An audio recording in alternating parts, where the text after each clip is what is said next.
হযরতে মুসা আলাইহিস সালাম আপনার রাস্তা দিয়ে হাইটে হাইটে যাইতেছে তুর পাহাড়ে আল্লাহর সাথে কথা বলার জন্য। যখন যাইতেছে একটা লোক হঠাৎ করে সামনে দাঁড়ায় বলতেছে, ও আল্লাহ নবী মুসা, তুমি কোথায় যাইতেছো? মুসা নবী ডাক দিয়ে কয়, আমি তো যাইতেছি তুর পাহাড়ে আল্লাহর সাথে কথা বলার জন্য। আল্লাহর সাথে যখন কথা বলবা তাইলে এক কাজ করো, আমার একটা আরজি আছে, এই আরজিটা আল্লাহর দরবারে পেশ করিও। যে কি? যে আল্লাহ আমাকে অঢেল ধন সম্পত্তি দান করেছে, কোনো মতেই এই ধন সম্পত্তি কমতাছে না। এখন তুমি আল্লাহর কাছে বলবা যে কি কাজ করলে আমার ধন সম্পত্তি কমে যাবে। বলেন সুবহানাল্লাহ। আচ্ছা ঠিক আছে, কথা শেষ করে আমি তোমারটা বলবো না। এটা করে সামনে হুজুর হাঁটতেছি, হাঁটতে হাঁটতে হাঁটতে হাঁটতে সামনে আরেকটা লোক পাইলো, যে মহিলা। সে বলতেছে, ও আল্লাহর নবী মুসা, তুমি কোথায় যাইতেছো? আমি তো যাইতেছি তুর পাহাড়ে আল্লাহর সাথে কথা বলার জন্য। আল্লাহর কাছে একটু জিগাইবা আমার কথা, যে আমার আল্লাহ কেন আমাকে সৃষ্টি করেছে? আমার তো ধন সম্পত্তি বলতে কোনো কিছু নাই, আমি তো দিন আন দিন খাই, আমি খাইতে পারি না, ভিক্ষা করি, আমার কেন সম্পত্তি নাই? আল্লাহর কাছে একটু জিগাইবা। আচ্ছা ঠিক আছে। সামনে হাইটে হাইটে যাইতেছে, যাইতে যাইতে যাইতে যাইতে হঠাৎ করে একটা রাস্তার পাশে দেখে একটা মানুষ, যার হাতও নাই পাও নাই, সে ব্যক্তি কাতরাইতেছে ফইরা। তখন এই লোকটা বলতেছে, ও আল্লাহ নবী মুসা, তুমি কোথায় যাইতেছো? আমি তো যাইতেছি তোর পাহাড়ে আল্লাহর সাথে কথা বলার জন্য। আল্লাহর কাছে একটু জিগাইবা, আল্লাহ আমাকে কেন বানাইছিল? আমার না হাত আছে না পা আছে, আমি না চলতে পারি না কোনো কিছু করতে পারি, আমার জায়গাতে খাইতে হয়, জায়গাতে প্রস্তাব পায়খানা করতে হয়, আল্লাহ কেন আমাকে সৃষ্টি করেছে? আল্লাহর কাছে একটু বলবা। বলেন সুবহানাল্লাহ। আল্লাহর নবী মুসা তিনজনের কথা শুনিয়া তুর পাহাড়ে গেলেন চলিয়া। আল্লাহকে বলে, রব্বি আরিনি, আল্লাহ আমাকে দেখা দাও। আল্লাহ বলে, লা তারানি, আমাকে দেখতে পারবা না, কখনোই না, কখনোই না। এরপরে মুসা নবী কয়, আল্লাহ আমাকে দেখা দাও, কিন্তু আল্লাহ প্রতিবারে বলে, লা তারানি, আমাকে দেখতে পারবা না। এই মুসা নবী একদিন আল্লাহর কাছে জিগায়, মাওলা, তোমার কাছে আমার একটা প্রশ্ন। আমার আল্লাহ ডাক দিয়া কই, মুসা তোমার কি প্রশ্ন? মুসা আলাইহিস সালাম ডাক দিয়া কই, আল্লাহ আমারে বানাইছো কালিমুল্লাহ, আমি হইলাম লা ইলাহা ইল্লাল্লাহু মুসা কালিমুল্লাহ, তোমার বন্ধুরে বানাইছো হাবিবুল্লাহ। আল্লাহ একটা জিনিস তোমার কাছে জানতে চাই, এ কালিমুল্লাহ আর হাবিবুল্লাহর মধ্যে পার্থক্যটা কি? সুবহানাল্লাহ। যে আমারে বানাইছো কালিমুল্লাহ, মানে সরাসরি তোমার সাথে আমি কথা কই, যে কথা কনে হলে মুসা, এর নাম হইছে কালিমুল্লাহ। আর হাবিবুল্লাহ, যে আল্লাহর একেবারে কাছের বন্ধু। বলেন সুবহানাল্লাহ। এখন এই দুইটার মধ্যে আল্লাহ পার্থক্য কি? তোমার বন্ধুরে ওই লকব দিলা, আমাকে এই লকব দিলা, এটার কারণ কি? আমার আল্লাহ ডাক দেয়া কই, মুসা তুমি উত্তর শুনে নাও, আমি আমার নবীকে কতটুকু ভালোবাসি, খুব মনোযোগ দেন বাবা। আল্লাহ ডাক দেয়া কই, মুসা তুমি হইলা কালিমুল্লাহ। কালিমুল্লাহ তাকে বলে যে বাড়ি ঘর থইয়া, দোকানপাট থইয়া, রাস্তাঘাট থইয়া, টাকা পয়সা থইয়া, বিবি বাচ্চা থইয়া, পাক পবিত্র হইয়া কহিতুরে যাইয়া তোর পাহাড়ে গিয়া আমি আল্লাহকে বলে, রব্বি আরিনি, আমার দেখা দাও, রব্বি আরিনি, আমাকে দেখা দাও। প্রতিবারে তার রব বলে, লাং তারনি, আমাকে দেখতে পারবা না, আমাকে দেখতে পারবা না। ইনি হলো কালিমুল্লাহ। সুবহানাল্লাহ। যিনি নিজে পাগল আল্লাহকে দেখার জন্য, তিনি হলেন কালিমুল্লাহ। আর হাবিবুল্লাহ কি শুনো, হাবিবুল্লাহ আরামের বিছানার মধ্যে ঘুমায়া থাকে, আর হাবিবুল্লাহ রব স্বয়ং আল্লাহ জিব্রাইলের মাধ্যমে বুরাকে চড়িয়ে আল্লাহর বাড়িতে নিয়ে যায়। পার্থক্যটা কি বুঝছেন? কালিমুল্লাহ আল্লাহকে দেখতে চায়, আর হাবিবুল্লাহ আল্লাহ স্বয়ং তাকে নিতে চায়। সুবহানাল্লাহ। তার মানে আমরা যে নবীর উম্মত, বলেন আমরা কি দুর্ভাগ্যবান নাকি সুভাগ্যবান? সুভাগ্যবান। এই জন্য ওই নবীর উম্মত হতে পেরেছেন, এই জন্য আবারও বলি আলহামদুলিল্লাহ। বাবার এই আলহামদুলিল্লাহর কত পাওয়ার, কত শুকরিয়া, চিন্তা করে দেখেন। যে ব্যক্তি সর্বাবস্থায় বলে আলহামদুলিল্লাহ আলা কুল্লি হাল, বাবার এক কসম কেটে বইলা গেলাম, ওই ব্যক্তির জীবনে উন্নতি ছাড়া অবনতি হবে না। জোরে বলেন সুবহানাল্লাহ। মুসা আলাইহিস সালাম আল্লাহর কাছে বলে, আল্লাহ সব কথা তো হইল, এখন আমার তিনটা আরজি। কি আরজি? রাস্তা দিয়ে আইতেছিলাম, এমন সময় একটা লোক আমাকে বলতেছে যে তার বিলে অঠিল ধন সম্পত্তি, এটা কিভাবে কমবে আল্লাহ তুমি একটু বলে দিতাম। আমার আল্লাহ ডাক দিয়ে কই মুসা, যদি রাস্তার মধ্যে ওই লোকটাকে পাও তুমি তারে বইলা দিবা সে যেন আমার শুকরিয়া আদায় বন্ধ করিয়া দেয়। আর আস্তে কোন সুবহানাল্লাহ, কথা বুঝছেন না? শুকরিয়া আদায় যাতে বন্ধ করে দেয় তাইলে তার ধন সম্পত্তি কমে যাব। তার মানে লোক সবসময় শুকরিয়া আদায় করে, বলেন সুবহানাল্লাহ। তার মানে যদি আপনি শুকরিয়া আদায় করেন আপনার ধন সম্পদের কমতি হবে না, সবসময় বাইরেই থাকবে। সুবহানাল্লাহ বলেন। আচ্ছা ঠিক আছে, আল্লাহ পরের মহিলা যে বলল তার কোনো সম্পত্তি নাই, এটার কি ফাইসালা দেবা? আমার আল্লাহ ডাক দেয়া কই মুসা, তুমি ওই মহিলাকে বইলা দিবা সে যেন যা কিছু আমি দিছি তাই নিয়ে আমি আল্লাহর দরবারে শুকরিয়া আদায় করে, তাহলে আমি তার সম্পত্তি বাড়ায় দিব। বলেন সুবহানাল্লাহ। আল্লাহ একজন করে আরেকজন করে না, একজনের বেশি আরেকজনের নাই, এটা তো বুঝলাম, কিন্তু ওই লোকটার তো হাতও নাই পাও নাই, ওই লোকটার কি অবস্থা? আমার আল্লাহ ডাক দিয়া কই মুসা রে, ওই লোকটারে আমি বানাইয়া দুনিয়ার মধ্যে দিছি পাঠাইয়া, হাত নাই পা নাই এই সিস্টেমে, এই কারণে আমি আল্লাহ তার জীবনের সমস্ত গুনাহ ক্ষমা করে দিয়ে তারে জান্নাতি করিয়া দিলাম। আরো জোরে বলেন না সুবহানাল্লাহ। তার মানে ওই লোকটা তখন বলতেছে আলহামদুলিল্লাহ, আলহামদুলিল্লাহ, আল্লাহ দরবারে শুকরিয়া যে আল্লাহ আমাকে এই হাত, আর কি আমি যদি বেহেশতে সারা জীবন সুখী হতে পারি তাহলে ওইখানে তো হাতিম নিতে হইব। বলেন সুবহানাল্লাহ। এই জন্য শুকরিয়া আদায় করার দরকার আছে না নাই? বলেন আছে না নাই? যদি আপনি আল্লাহ শুকরিয়া আদায় করেন আল্লাহ আপনাকে হেফাজত করবে। মনে রাখবেন পৃথিবীর কোনো মানুষ নিজে নিজে উপরে উঠতে পারে না, আল্লাহ যাকে উপরে তোলে সেই ব্যক্তি উপরে উঠতে পারে, আর আল্লাহ যাকে নিচে নামায় পৃথিবীর সমস্ত মানুষ চেষ্টা করলেও তাকে উপরে উঠাইতে পারে। এই জন্য হায়াত মত সবকিছু কার হাতে, এটা বিশ্বাস আসেনি আপনাদের? এই জন্য আমার ভাইরা বাবারা বন্ধুরা, হায়াত মতের মালিক একমাত্র আল্লাহ। আল্লাহ ছাড়া কারো সামনে মাথা নত করা যাবে না, আল্লাহ ছাড়া কারো পায়ে সেজদা দেওয়া যাবে না, আল্লাহ ছাড়া কোনো মাজারে, কোনো কবরে, কোনো জায়গায় সেজদা দেওয়া যাবে না। যদি সেজদা দেন আর এই বিশ্বাস করেন যে আমি যদি সেজদা দেই অনেক কিছু পাবো, তাহলে শিরিক করিয়া ফেললেন, তাহলে কি হবে? শিরিক হইয়া যাবে। এই জন্য মাজারে যদি যান, গিয়ে আউযুবিল্লাহ বিসমিল্লাহ সহ কোরআন মাজিদে কয়েকটা আয়াত তেলাওয়াত করুন, কইরা ওই মৃত্যু ব্যক্তির জন্য দোয়া করুন যে আল্লাহ যাতে তাকেও মাফ করে আপনাকেও মাফ করে, তাহলে ভুল বেয়াদবি ক্ষমা করে বেহেশতে দান করে, আপনাকেও যেন বেহেশতে দান করে, এই দোয়াটা করে যান, ইনশাল্লাহ কামিয়াব হবে। বলেন সুবহানাল্লাহ। তো ভাইজান বলতেছিলাম হায়াত মত একমাত্র আল্লাহর হাতে, আল্লাহ ছাড়া কারো সামনে মাথা নত করা যাবে না। আল্লাহ যাকে ইচ্ছা তাকে মৃত্যু দান করে, যার কাছ থেকে ইচ্ছা মৃত্যুটা উপরে উঠায় নেয়। বলেন মৃত্যু দেওয়ার মালিককে, বাসানির মালিককে? বাজান বোঝানোর জন্য একটা ছোট্ট ঘটনা বলি, একটু মনোযোগ দিয়ে শুনবেন। এক আল্লাহওয়ালা ব্যক্তি, এক আল্লাহর ওলি নদীপথে নৌকা দিয়া কয়েকজনকে যুবককে সঙ্গে নিয়া নদীপথে যাইতেছিল। বলেন সুবহানাল্লাহ। কল্পনা করেন এক আল্লাহর ওলি কয়েকজন যুবককে নিয়া এক নৌকার মধ্যে উঠিয়া নদীপথে যাইতেছিল। যাইতে যাইতে যাইতে যাইতে আল্লাহর গুণগান বর্ণনা করছিল। এমন সময় একটা সুন্দর মাছ ফাল দিয়া এই নৌকার মধ্যে উঠে পড়লো। নৌকার মধ্যে যখন ওই মাছটা উঠে পড়লো, তখন ওই যুবকগুলা ধরাধরি করে ওই মাছটাকে ধরলো, দইরা বলতাছে এত সুন্দর মাছ, আজকে এটাকে ভাজি করে খাবো। বলেন সুবহানাল্লাহ। আজকে এটাকে ভাজি করে খাবো। ওই মাছটাকে নিয়ে তার এক জঙ্গলের পাশে নৌকাটা পাড়ের মধ্যে ভিড়াইলো।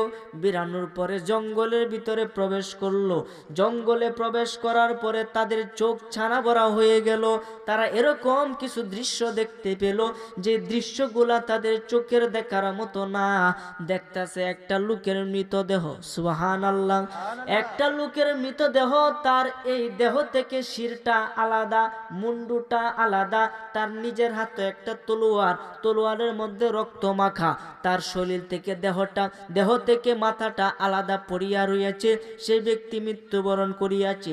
এর পাশে একটা লোকের পিছন দিয়ে হাত বাঁধা এবং তার শরীরে মায়ের কিছু চিহ্ন। এর পাশে একটি খচ্চর, এটার উপরে এটার পিঠের মধ্যে অনেকগুলা মাল আছে, অনেক হীরা মানিক রত্ন আছে।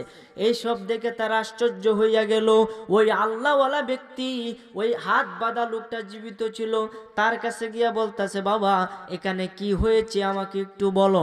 ওই লোকটা বলতেছে, হুজুর এই যে কচ্ছরটি দেখতেছেন, এই কচ্ছরটি হলো আমার। আমি ভাড়া করিয়া যখন রাস্তা দিয়ে হাইটে আসতেছিলাম, এমন সময় এই যে মৃত ব্যক্তিটা, এই ব্যক্তিটা আমাদেরকে লোভ লালসা দেখাইয়া আস্তে আস্তে করিয়া আমাদেরকে জঙ্গলের ভিতরে আনিয়া আমাকে পিছন দিয়ে হাতটা বাইদা ফেললো। এখন আমাকে হুমকি দিছে আমাকে হত্যা করবে। হায়াত মতের মালিককে, আর জোরে বলেন মালিককে। বাবা বুঝানোর জন্য ঘটনাটা বলতেছি, যদি কারো খারাপ লাগে আমাকে বলবেন।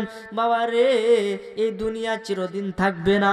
একটু শিক্ষা অর্জন করুন, একটু শিক্ষা অর্জন করুন, সামান্যতম ওয়াজের আমল করা শুরু করে দেন, জীবন সাকসেসফুল হয়ে যাবে। ওই লোকটা ডাক দেয়, কই হুজুর এই যে কচ্ছরটি দেখতেছেন এটি হলো আমার। আমি যখন এই ব্যক্তির কথা শুনে জঙ্গল দিয়ে প্রবেশ করলাম, আমাকে মাঝ রাস্তার মধ্যে আইনা আমার হাতগুলাকে বাঁধলো। বাঁধার পরে বলতেছে আমাকে হত্যা করবে। এখন তার এখানে একটা তলোয়ার ছিল, সে তলোয়ার টান দেয়, তলোয়ার বাহির হয় না, আবার টান দেয়, আবার বাহির হয় না। তৃতীয়বারের মাথাতে রাগে এমন জোরে টান দিছে যে তার পায়ে পায়ে বাড়ি লাইগা সে ব্যক্তি তলোয়ারের উপরে পড়ছে। তলোয়ারটা তার গলার মধ্যে লাইগা তার হাতে তার জান কবজ হইছে। বলেন হায়াত মতের মালিক কি? আল্লাহ যদি কারো বাঁচায়, পৃথিবীর কোনো মানুষের ক্ষমতা আছে মারা? তা তার নিজের হাতে নিজে মারা গেছে, আর ওই লোকটা বাচ্চা গেছে। তখন ওই লোকটা বলতেছে, হাই রে, তাহলে তো তোমার অনেক বড় বিপদ হয়েছিল, আল্লাহ তোমার রক্ষা করছে। আচ্ছা ঠিক আছে। তখন বান খুইলা তার কচ্ছর তারে ফিরে তার বাড়িতে ফাটাই দিছে। ফাটাই দিয়ে নৌকার মধ্যে যে মাছ তৈছিন, এই মাছ গেছে কাটতো, দইরে কাটতো গেছে, মাছ ফাল দেয় পানিতে ফিরে, মাছও গেছে। বলেন সুবহানাল্লাহ। তা বলেন বাঁচাইছে কে? আল্লাহ। এই কারণে হায়াত মতের মালিক একমাত্র আল্লাহ। সেজদা দিলে একমাত্র আল্লাহকে দিবে, কিন্তু অনুমানে সেজদা দেওয়া যাবে না। অনুমানে সেজদা দিলে শয়তানের পায়ে সেজদা হয়। এই জন্য আল্লাহকে হাজির নাজির রাইখা, আল্লাহ সব সময় হাজির, এটা বিশ্বাস রাখবেন। আপনার জান রোগের থেকে আরো বেশি নিকটে আল্লাহ থাকে। সুবহানাল্লাহ। রাস্তা আওয়াজ করে বলেন সুবহানাল্লাহ। এই জন্য তো আমি কই, নামাজের অর্থ জাননি যাহা হাদিসের বাণী, নামাজের অর্থ জাননি যাহা হাদিসের বাণী, আকাম কুকাম কোন কারাফি করলে নামাজ হইবনি। ঠিক না বেটি? আরে সেজদা দিলে অনুমানে, সেজদা দিলে অনুমানে শয়তানি হয় বরাবর। মনের ভিতর করো আল্লাহর ডর। বলেন না সুবহানাল্লাহ। অনুমানে সেজদা দেওয়া যাবে না, সেজদা দিলে শয়তান বরাবর হবে। আমার নবীজি বলেছেন, তুমি এমন ভাবে নামাজ পড়ো যেন তুমি আল্লাহকে দেখতেছো। আর আল্লাহকে যদি তুমি না দেখতে পাও, তাহলে এইটুকু বিশ্বাস করো যে আল্লাহ তোমার সামনে আছে। সুবহানাল্লাহ। এই আল্লাহকে ধ্যান করিয়া সেজদা দিবেন, সেজদাটা কবুল হবে। বাবা রে, নামাজ পড়তে পড়তে কপালের মধ্যে দাগ বানায় আল্লাহ আছে না নাই? এই নামাজ কবুল হবে না কখনোই। সেজদা দিলে কপালে দাগ হবে না। সেজদাটা সেজদার মতো দিতে হবে। প্রথমে লাগবে নাক, তারপরে হইছে কপাল। ওঠার সময় আগে উঠবে কপাল, তারপরে উঠবে নাক। নাকের মধ্যে গসা বেশি লাগে। এখন নাকে কর না হয়ে হয় কপালে, কেন? কথা কোন ঠিক কিনা? তার মানে বোঝা যায় তারা কপাল দ্বারা সেজদা করে, কপাল দ্বারা সেজদা করলে সেজদা হবে না। এই জন্য আমার ভাইরা, বাবারা, বন্ধুরা, নামাজ রোজা বিফলে যাবে যদি নামাজটা সঠিকভাবে না হয়। আল্লাহ যেন আপনি আমাকে সঠিকভাবে নামাজ পড়ার তৌফিক দান করে, বলেন আমিন। এই জন্য আমার ভাইরা, বাবারা, বন্ধুরা, আমি সবসময় বলি, আরে বৃথা যাবে নামাজ রোজা, জাহান্নামের রাস্তা সোজা। আরে বৃথা যাবে নামাজ রোজা, জাহান্নামের রাস্তা সোজা। ও তুমি যাই না হাদিস মানিতে পারলা না, সরার মাওলানা, চোখ তাকিতেও হইলা রে দিন কানা। ঠিক না বেঠি? আরে চোখ তাকিতেও হইলা রে দিন কানা, সরার মাওলানা, চোখ তাকিতেও হইলা রে দিন কানা। আরে বৃথা যাবে নামাজ রোজা, জাহান্নামের রাস্তা সোজা।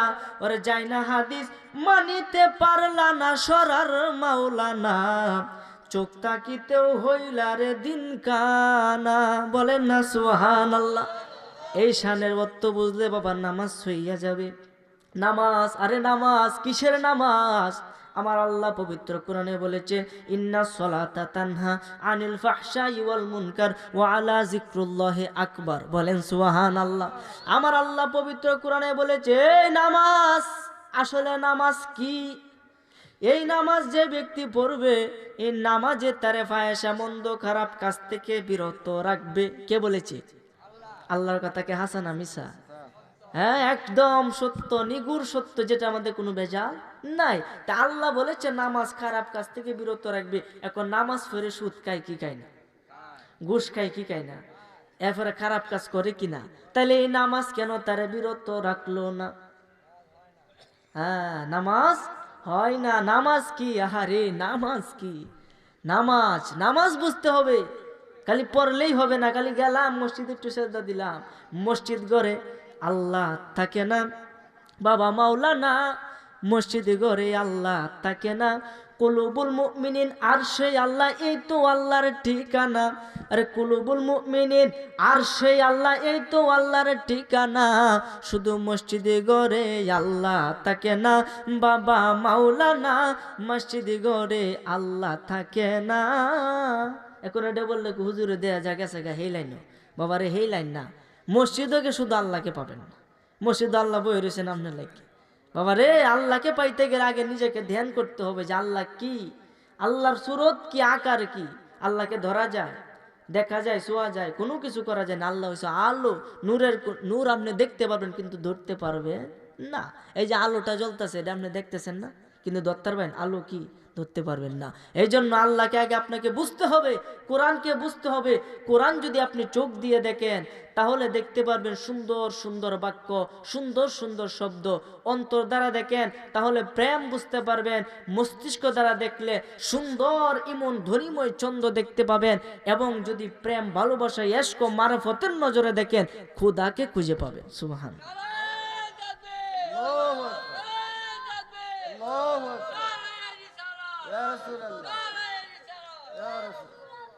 সকলে বলি মারহাবা।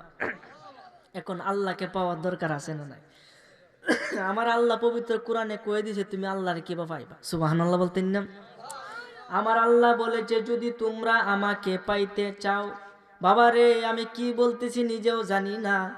যদি আল্লাহ পবিত্র কোরআনে বলেছে যদি তোমরা আমাকে পাইতে চাও, আমাকে দেখতে চাও, আমাকে দেখার বাসনা কি কারো আছে? আল্লাহ আমাকে প্রশ্ন করেছে, আপনাকে প্রশ্ন করেছে যে আমাকে দেখার বাসনা কি কারো আছে?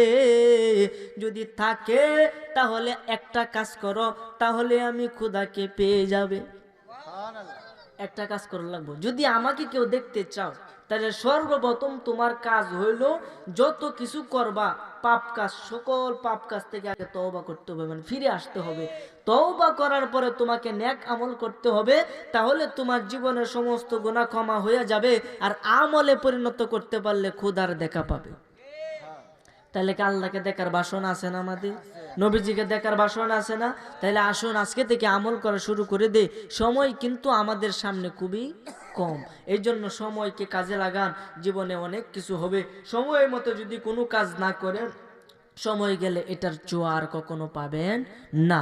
এই জন্য নামাজ আগে 5 ওয়াক্ত কায়েম করতে হবে, এরপরে আপনি মারফত পাইবেন। শরীয়ত বাদ দিয়ে মারফত পাওয়া যায় না। আর মারফত করলে সে আসলে মারফতের কিছুই বুঝে না। এই জন্য আগে শরীয়ত কি দাঁড়িয়ে রাখতে হবে, টুপি পড়তে হবে, 5 ওয়াক্ত নামাজ কায়েম করতে হবে, রমজান মাসে রোজা রাখতে হবে, উপযুক্ত হইলে হজ যাকাত আদায় করতে হবে। এগুলার নাম হলো শরীয়ত। শরীয়তের সমস্ত কাজ যদি আপনি করতে পারেন, আপনার জন্য তরিকতের রাস্তা খুলে যাবে। আপনি রাস্তায় হাঁটা শুরু করবেন, আমল করা শুরু করবেন। আমল করতে করতে করতে করতে আপনি নিগুড় তত্ত্ব হাকিকত জানতে পারবেন। হাকিকতে যখন আপনি ঢুকে যাবেন, হাকিকতের পরে আপনি মারফত পেয়ে যাবেন। বলেন সুবহানাল্লাহ। তার মানে প্রত্যেক একটার সাথে একটা কিন্তু রিলেশন আছে, ঠিক না বেটি? হাকিকত কি, মারফত কি? আরে মারফতই আমরা বুঝি না। আল্লাহর নাম 4 অক্ষরে, কয় অক্ষরে? কোন ফুডা আছে? আলিফ লাম লাম হা, কোন নক্তা নাই, কোনো নক্তা যখন নাই, এ আল্লাহর নাম। মুহাম্মদ সাল্লাল্লাহু আলাইহি সাল্লামের নামে কোনো নক্তা নাই। আল্লাহর নাম লিখতে 4টা অক্ষর লাগে, মুহাম্মদ সাল্লাল্লাহু আলাইহি সাল্লাম লিখতেও 4টা অক্ষরই লাগে। লা ইলাহা ইল্লাল্লাহ কালমার মধ্যে কোনো নক্তা নাই, মুহাম্মাদুর রাসূলুল্লাহ এই নামের মধ্যেও কোনো নক্তা নাই। বলেন সুবহানাল্লাহ। আরে মারফত কি বুঝবেন, আল্লাহ যে কি লুকায় রাখছে এটা একবার চিন্তা করেন, তাহলে আপনি অনেক কিছু উপলব্ধি করতে পারবেন। এই জন্য আমার ভাইরা, বাবারা, বন্ধুরা খুব মনোযোগ দেন। লা ইলাহা ইল্লাল্লাহ লিখতে 12টা অক্ষর লাগে, মুহাম্মাদুর রাসূলুল্লাহ লিখতেও 12টা অক্ষর লাগে। 12 মিললে হলো 24, রাত দিন মিললে হলো 24 ঘন্টা।